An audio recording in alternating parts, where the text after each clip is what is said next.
Judayam mazali pomidor. Bu bolaligimni eslatyapti, chunki aynan mana shu tomorqaning o'zidan ko'chatlarning o'zidan pomidorni uzib yeyishning gashta mazasi boshqacha.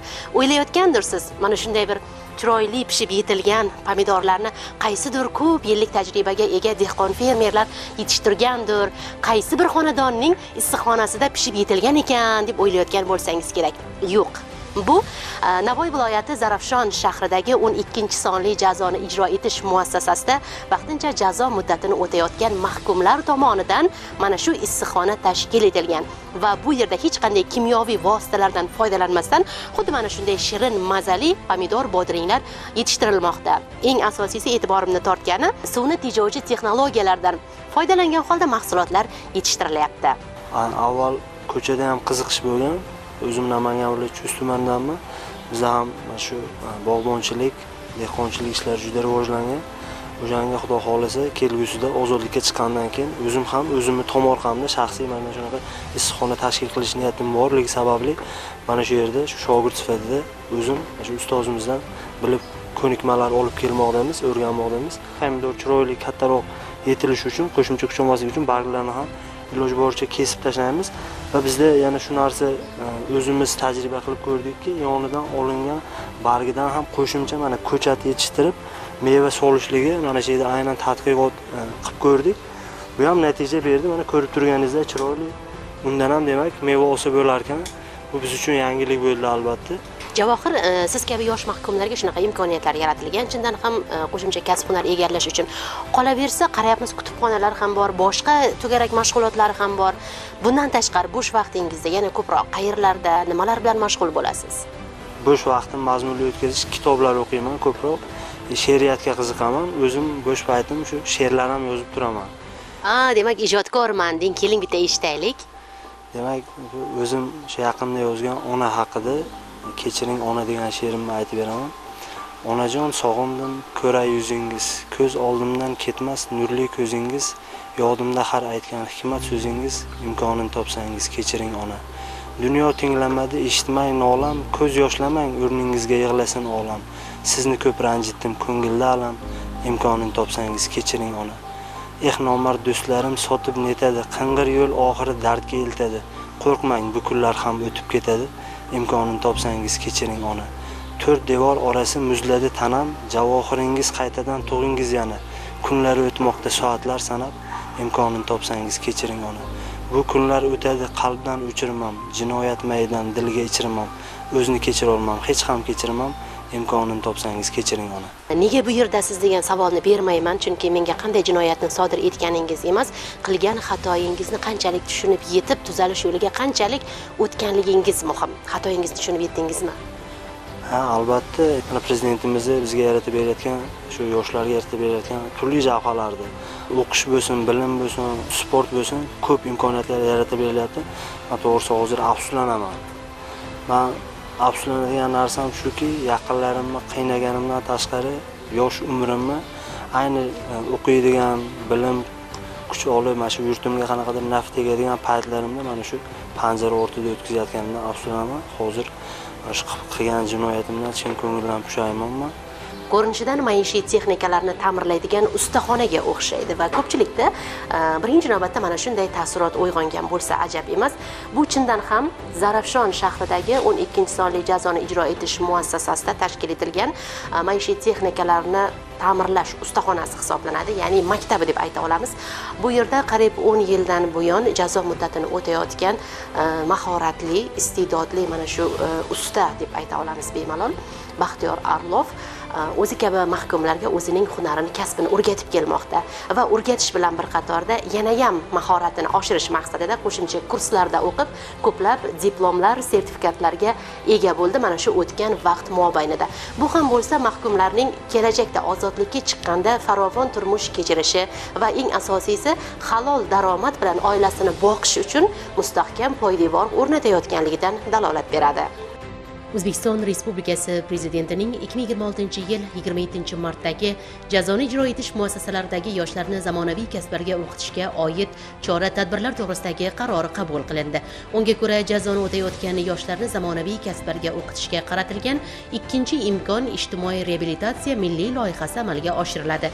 Viloyatimizning eng olis hududlaridan biri Zarafshon shahridagi 12-sonli jazoni ijro etish muassasasi bu bo'yicha bir necha yillik tajribaga ega bo'lib, yosh mahkumlarga mehnat bozorida talab yuqori bo'lgan ish beruvchining talabidan kelib chiqib, zamonaviy kasb-hunarlar hamda xorijiy tillar o'rgatiladi. Bunda kasb-hunarlar bo'yicha tajribaga ega mahkumlarning bilimidan ham samarali foydalaniladi.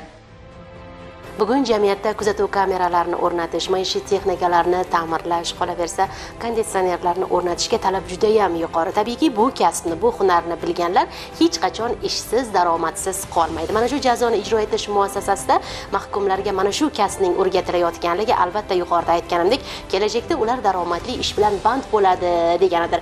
Va bunda Baxtiyor aka, sizning hissangiz juda katta. Mana eshitdik, ko'rdik, bu kasbni juda ham bir mahorat bilan o'rgangan ekansiz. O'zingizdan eshitmoqchimiz. Yana qanaqa bir qo'lingizda kasblar, hunarlar bor? Hunarim bor edi, men bilan shug'ullanmaganman. Ko'chada bu yoqqa kelib o'qiganman. Bu yoqqa kelib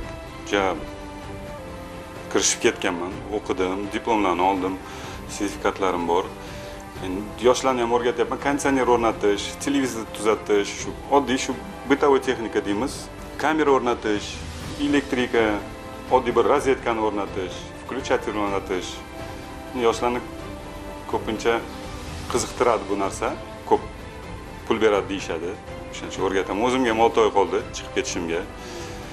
Xolos ko'chaga chiqsam, shu narsalar bilan shug'ullanaman. Shu onamni ham shu yerda topdim. O'z diddomning bolasiman. Shu diddomga tashab ketganlar meni. Necha yosh bo'lgansiz? 10 yosh. 10 yosh bo'lganman.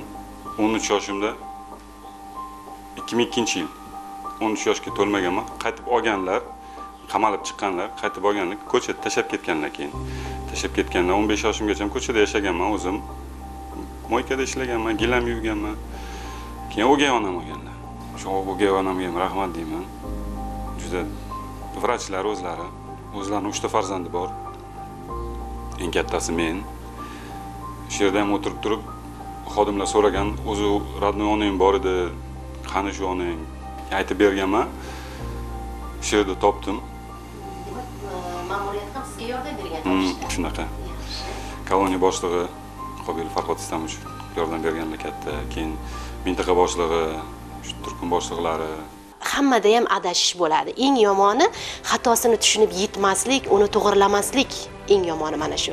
Siz esa mana shu kasb ortidan, mana shu jazoni ijro etish muassasasida mana yutuqlarga erishgansiz, onajoningizni topgansiz va eng yaxshisi bular yordam bergan, topishga, uchrashishga yordam bergan. Bularning hammasi sizni tuzalish yo'liga o'tganligingizga ham bir yordam berganda, nima deb o'ylaysiz? Balki mana shu adashishingizga oiladagi mana shu parokandalik ham biroz sabab bo'lgan deb bir ko'nglingizdan o'tkazganmisiz hech? Yo'q. Bu o'zim sababchi. Yoshlik qilganman. Erta maqsad, rejalar qanday? Ozodlikka chiqqandan keyin mana 6 oygina qoldi deb aytyapsiz. Ko'chaga chiqib turib, xuddi shunaqa shu kasbga o'rgatadigan joy ochmoqchiman. Maktabda iloji. Shu yoshlarni o'rgatib, ham ishlab, ham o'rgansa, ham mablag' topsa-da. Qayerdadir kamera o'rnatishga yoki konditsioner o'rnatishga ham o'rgataman, ham pul ham ishlashadi-da. O'zimga ham yaxshi, yoshlarga ham yaxshi-da. Shu kamera ustanovka qilish bo'yicha hozir hamma yoqda rivojlanib ketyapti. Kasb-hunar, halol mehnat nafaqat daromad manbai, balki u insonni tarbiyalaydi ham. Muhammad Ziyo Turg'unboyev bilan bo'lgan suhbatda bunga yana bir bor amin bo'ldik. Zona 2024-yil kelganman. Mart 16-sida. Kelganimda hunarim yo'q edi. Ko'chada ham bunaqa ish qilmaganman. Ko'proq ko'chada og'aynilarim bilan, o'rtoqlarim bilan ko'p yurardim. Pul topishga qiziqmasdim. Chunki onam katta pul, dadam bir yashaligimda o'tib ketganda, onam katta pul berib endi o'rgatib qo'yib ishlamaganman. Bu zonaga kelganimdan beri ham ishlamasdan urushib, to'polon qilib, shunaqa qilib yurdim. Ustam Alloh baxtiyor keyin qolib keldilar ishga. Boshida qiziqmadim. Qochib, shuni ishlamayman. Jon aka qo'limdan kelmaydi, chiqib chiqmasdan shunaqa qilib yurdim. Mana oradan 3-4 oy o'tdi. Hozir bitta uyga elektromontajini o'zim qilaman. Kameralarni tuzatamiz. Vaqti kelsa birga yuraman oldilarda. Akam unaqa tushunmayapman deyman, olib chiqib ketadilar, o'zlari tomda o'zini tuzatib, to'g'rilab. Hozir men o'zim bitta kamera qo'yib ishlar qilaveraman. Konditsioner qo'yamiz bundan. Konditsioner yuvishni bilamiz. Elektromontaj qanaqa uyda qanaqa ish bo'lsa, bemalol qilaveraman-da o'zim hozir. Shu hunar yo'qdi qanaqadir o'zimga tez o'rganib ketdim. O'ylamadim, bilmadim. Qiyin bo'lsa kerak, tokdan ham qo'rqardim-da. Hozir jon aka tok yuryapti, qarang deb qochib yurardim. Ya hozir yaxshi ancha qo'limdan kelib qoldi. Boshqacha dunyoda yashardim-da men. Bunaqa hunar o'rganib yo bir ishli bo'lib ketaman deb hech o'ylamaganman. Onajoningiz ham buni bildilarmi? Nima deb aytayaptilar? Ancha xursand bo'ldilar. O'zi yaqinda ustida ishlatishgan ekan uyimizda. Telefon qilib mana shunaqa kelishingga uylar tayyor qilib uylantiraman deb xursand bo'ldilar. Mana sizlarga yangilik aytay, shunaqa hunar o'rganyapman. Sen hozir bilasanmi uyimizga qancha pul ketganini shu elektromontaj. O'zing bo'lganingda o'zing qilar ekansan, ancha choshilibsiz deb kulishyapti. Ancha xursand bo'ldi. Bitta o'g'ilman-da. Xursand bo'ldilar ancha eshitib. Darhaqiqat, muassasada ustoz shogird an'anasining keng yo'lga qo'yilgani o'zining ijobiy natijasini berayapti. Mana buni haqiqiy qayta tarbiyalash, halol mehnatga o'rgatish, xatosini tushunib yetishga ko'maklashish deyshadi.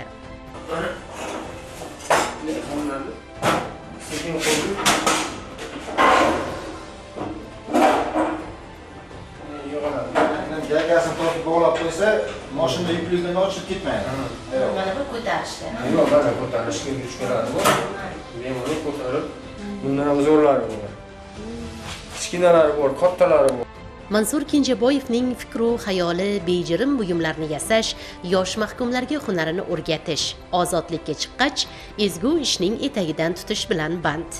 Men o'zi ko'chada yurganda santexnikman. Santexnik yo'nalishida men bu yerga 10-sonli muassasadan kelganman ishlashga. Bu yerda yonimda stroyka bo'lgan. Shu stroykaga kelib santexnikani bitirib, zdaniyalar topshirib, keyin muassasani ishlab chiqarishi sexi bor, svarishni sex. Nabiyev Farg'oh degan odam bor edi, ustozim. Endi ochilgan paytlari edi, bu yerda ustoz shogird degan ishga muassasani xodimlariga murojaat qildim. Qiziqishim bor edi. Shu bilan shu svarishni sexga joylashdim, ashta o'rgandim. Shu svarga yo'nalishni boshladim. 5 yildan beri mana shu yerdaman. 2 yil deganda o'rgandim. Hunari 3 yildan beri mana shu shogirdlar o'zi nechtasi ko'chada chiqdi. Sexlar ochdi, xatlar ham yozyapti, sex ochdik, hammasi ish bo'ladi. Mana shunaqa mangallarni qilamiz biz. Reshotka, darvoza, nima bo'lsa, shularni hammasini qilamiz. Stol, stul. Menda o'zimda 3 ta diplomim bor hozir. Bular sherga kelib oldi. Svarka yo'nalishi, santexnika yo'nalishi и operator kotelniy bor. To'g'ri yo'lda erta ko'chaga chiqib, to'g'ri yo'lda ishlab, halol ishlab, shu foydamiz tegsinda tarbiyalashga, mehnat o'zi tarbiyalaydi. Odam mana men mehnatsiz o'tira olmayman. Demak, kelajakda erta ozodlikka chiqqanda bemalol o'zingizning bir tadbirkorligingizni yo'liga qo'yib, ishlab chiqarishni yo'liga qo'yib, yoningizga ishchilarni olib, ularni ham ish bilan ta'minlab va boshqalarga ham kasbingizni o'rgatib, mana shunaqangi bir markaz ochish imkoniyati ham bor ekan sizda. Shunday? Ha, albatta, mashina qishlari, mana mashina qishlari, men qo'lda qaltiraman. Qo'lda ikkita mana Allah ikkita mana mashinadan ikkita armatura qo'yiladi, bo'ldi sim. Bitta krokodil bo'ldi. Mashina qishlar trafaret yo bir matrica ishlatilmaydi. Alov, palov, kuzneslar qiladi-yu, biz unaqa emas. Mana shu qo'lda shuni kuch bilan mashina qishlar o'zimiz yasaymiz. Chiqindida shuni qilsa bo'ladi. Mana shu kichkina simchalarda mana shularni qildik biz. Odam o'ziga bog'liqda bu ish yaxshi. Birovlarga o'rgataman naqsh aylantirishni, bundan ham katta naqshlar qilganmiz. Ruslan Allaniyazov Mansur Kenjaboyevga shogird tushib, u ham kasb-hunarli bo'lganidan, hayotga teran nigoh bilan boqayotganidan xursand. Qo'limdan hech qanaqa ish kelmas edi. Ko'chada hech kim o'rgatmaydi o'zidan o'zi. Bu paytlar maktablar ham yo'q edi. Santexnika yoki svarkalarni o'rgatadigan kollejlarga kirish kerak. Shu bilan bekorchilikdan yurib, qamalib, mana shu yerga keldim. Kasb-hunar o'rgatadigan maktablar ochilgan ekan, o'shandan unumli foydalanish maqsadida o'qishga kirdim mana shu yerga. Kirib o'qib yurib, o'zim ham hunarni o'rgandim, yaxshi o'rganadigan bo'ldim. Keyin qarab meni ham ishga oldi. Shu yerda bitta santexnika emas, svarka, mana shu qozonxonalarga qarash, o'sha yo'nalish bo'yichalar ham o'qib yurdim-da. Pul topishga kelsak, mana shu Ariston hamma uyda bor. Zich joylashgan mikrorayonlar deymiz, o'sha mikrorayonlarda kamida bir 10 mingta, 5 mingta aholi bor. Har qaysidan bir 100 ming so'm bilan ham tozalab berganda, hammasiga kuniga 15 ta uyda xonadonda mana shu Ariston tozalash kerak bo'ladi. Kamida yarim soat vaqt ketadi bunga tozalashga. Bir kunda bir 5 ta 10 ta uyga kirib chiqqanda ham 1,5 million so'm pul topsa bo'lar ekan. Bitta Ariston tozalashdan kelib tushadigan daromad. Undan tashqari duxkonturniy kotellar, pollarni, uydagi boshqa rakvina sistemalarini o'rnatish, ular ham pul kelib chiqaradi. O'zim ishonch paydo bo'ldi. Ertaga ozodlikka chiqsam, ishsiz qolmayman.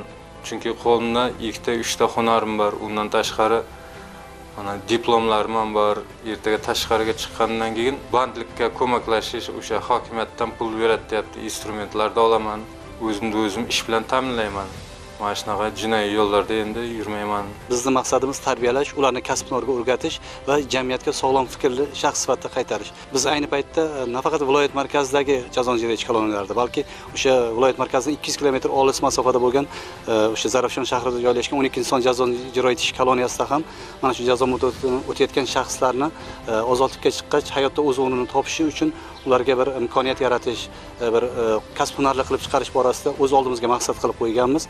Bundan tashqari turli ko'rik-tanlovlar, tadbirlar o'tkazilib kelinyaptiki, ularni o'sha o'zlarining qilgan xatolaridan xulosa chiqarishini anglash, oila parvarlikka chaqirish, oilaga bir sadoqatga undash, chunki ularning ortida oilasi turibdi. Kelgusida oldimizga qo'yilgan maqsad o'sha muhtaram yurtboshimiz tomonidan qabul qilingan 117-sonli qarorga asosan ikkinchi imkoniyat loyihasi doirasida bularni hozir ayni paytda o'qitilayotgan xorijiy tillar to'garagi faoliyatini yanada kengaytirish, bundan tashqari o'sha kompyuter savodxonligiga o'qitish uchun alohida sinfxonalar tashkil etildi va jihozlanib, ta'mirga tayyor holatga keltirildi.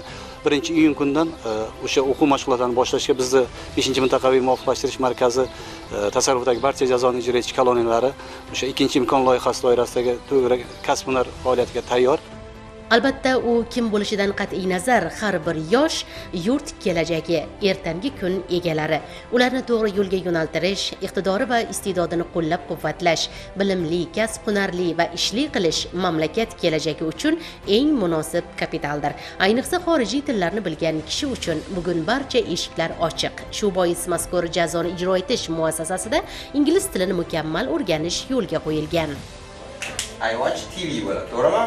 Men nima bo'ladi? Televizor, tomosha, qilyapman bo'ladi. I watch TV. You shunday nima bo'ladi? Birinchi shakli you watch TV. O'sha yoqda kishi bitta watches bo'ladi. S qo'shimchasi qo'shiladi. Ba'zi bir fe'llarda bu S harfi bo'ladi, bir xillarida S bo'ladi. Men o'zim Toshkent davlat sharqshunoslik institutini bitirganman. Chet tillarda ham ishlaganmiz, lekin bu yerda ham ingliz tilini tashlab qo'ygan joyim bo'lmadi. Boshqa qiziquvchilarni bizga olib keltirishdi, men bizga so'rayotgan kerak bo'lgan manbalarni olib kelib berishadi men muassasa tomonidan. Shunaqa qilib bo'ldi, noldan boshlab hozirgi paytda bemalol gaplashib, 1 yil mobaynida bemalol gaplashib, Ibrat farzandlari degan loyihalardan foydalandik. Uydagilar bilan inglizcha yozishadigan momentlar bo'ldi. Masalan, ingliz tilida yozadi, uydagilar hayron. Adadotda siz ingliz tilini bilmasangiz, qayerdan menga ingliz tilida javob beryapsiz? Shunaqa joylar bizlar o'zimizdan hayajonga qo'yyapti. Shunaqa vaziyatlar bo'ldi. Uydagilar uzoq muddatli uchrashuvga kirganda ham uydagilari aytishadi, "Sizlarda ingliz tili bor ekan, bekor yurganingdan ko'ra o'rganganing yaxshi" deyishadi. Uyingizni o'zida ham kerak bo'ladi-da. Masalan uchun yosh bola, masalan uchun bolamdagi qizim kelib dars tayyorlaganda, "Ada keling, men ingliz tilini qilamiz" desa, "Yo'q, bor, oyingga bor" desa, u bo'lmaydi-da. U logistik firmada ham kamida 2000-3000 dollar edi bizda Toshkentda. Endi hozirgi paytda logistika bizda mana import eksport kuchaygan sayr hozir bunga talab bor. Masalan uchun har bitta shofer odamlar ham, masalan uchun chetga tashiydigan odamlar ham ingliz tilini bilsa o'zligiga plyus. Bundan tashqari oddiy sotuvchilik ham hozir ingliz tili bilish yaxshi bo'lib qoldi. Nimaga? Chunki bizda sayyohlik kuchaydi. Qarang, testni o'zini yechishi 2 xilini o'ylab bilishiga testni o'zidan javobini topa oladigan momentlarni qilaverganda, zo'rda masalan test yechishi yo'llari. Buni mashinaga tayyorlaydigan bo'lsak, ko'chaga chiqqanidan testni birpasda yecha oladi-da. Jazoni ijro etish muassasalarida mahkumlarga kasb-hunar va xorijiy tillarni o'rgatishdek yaxshi amaliyotning yo'lga qo'yilgani ayni muddao. Ammo ular kelajakda ozodlikka chiqqach, o'rganganlarini qanchalik hayotda qo'llayapti? Ular chindan ham ishlab, oilasiga halol daromad olib kirayaptimi? Bu jarayonlar ham doimiy tahlil qilib boriladi. Birgina misol qilib aytadigan bo'lsak, mana shu jazoni ijro etish muassasalarida biz chorvachilik, parrandachilik to'garaklarini ham yo'lga qo'ygandik. Mana shu yerda chorvachilikka o'rganib, qiziqib chiqib ketgan mahkumlarimiz bugungi kunda o'sha yashash hududida chorvachilikni yo'lga qo'yganlari mavjud. Bundan tashqari, o'sha yashash hududiga mos kasblar o'rgatishga harakat qilamiz. Ba'zilari o'sha metallga ushlov berish zavodlarida, ayrimlari o'sha issiqxonachilik faoliyati bilan shug'ullanib kelyapti.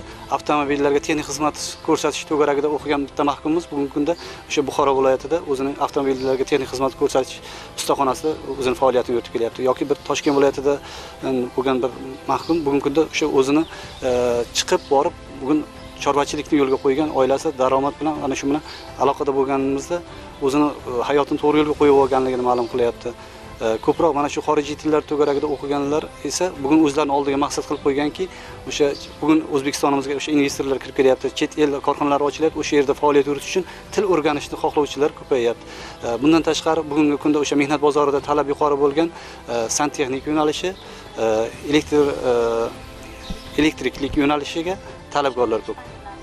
Quyosh panellari o'rnatish va ularga xizmat ko'rsatish bo'yicha o'rganuvchilar, xohlovchilar ko'p. Negaki ular o'zlari bilyaptiki, ozodlikka chiqqach o'sha kasbi bilan o'z o'rnini topa olishiga.